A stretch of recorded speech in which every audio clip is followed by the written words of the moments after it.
Today I'm going to be reviewing this Aspink label printer that was recently sent to me by the brand. So I'm going to go ahead and pull it out here, show you everything that comes inside, and then of course test it out as well. So just pop this right open there. This is going to have a normal power cord, and then also the way for you to connect it up to your printer. It is also Bluetooth, so you can connect it to your other devices, so it doesn't just have to be to a regular computer. It can connect via Bluetooth on there as well. So let me go ahead and get this plugged in and then of course set it up and test it out. Now, one thing I did want to kind of show you here before we even get started is that this is going to be adjustable to fit whatever size labels you want.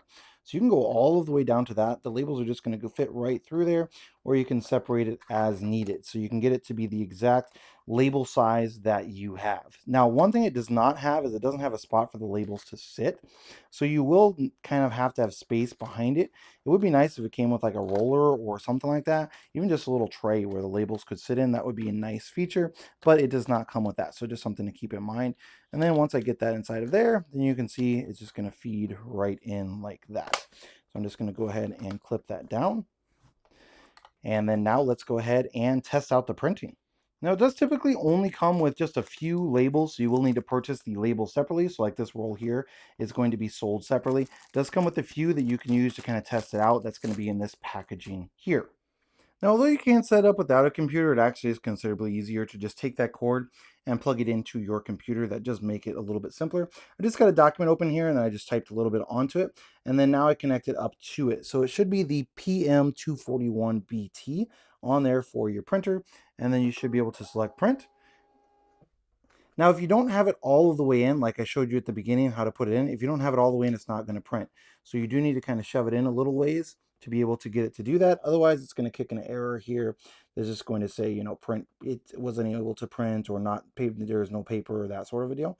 So let's go ahead and open that up on the computer here. And let's go down to the printer. And let's look at the print queue. And it says that it sent it, but it actually didn't print because of how I had it. So I'm going to push that button and I'm going to feed it through. And then now it should print off when I'm ready to print it. So you do have to make sure that that's in all of the way here. So let's go ahead and go to print again.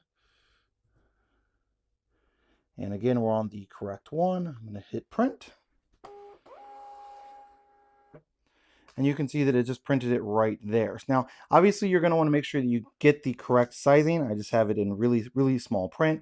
So you're going to want to make sure to set it up, whatever it is you're printing off, whether it is a shipping label or something like that, make sure that you have it done properly. Also, you want to make sure when you have this in here that you have it to all the way to the end, so that way it prints it properly as well. So I would probably roll that back to like right about there. And that's going to be where you're going to want it to be at. So that way when it prints off your next one, once it's finished, then it's going to kick it out and you can then rip it off easily. So overall, definitely a nice little label printer, not super big or anything, not very difficult to set up either. Again, just a couple of downsides, not going to come with a lot of labels. So that's just something you're going to have to purchase. Should work with any labels. And again, you can adjust the size as I showed at the beginning. Then also the fact that there's no like roller or anything like that for the labels to go in. They could easily roll off, fall off if you have it on a table with an open back on it. But overall, definitely a really nice option.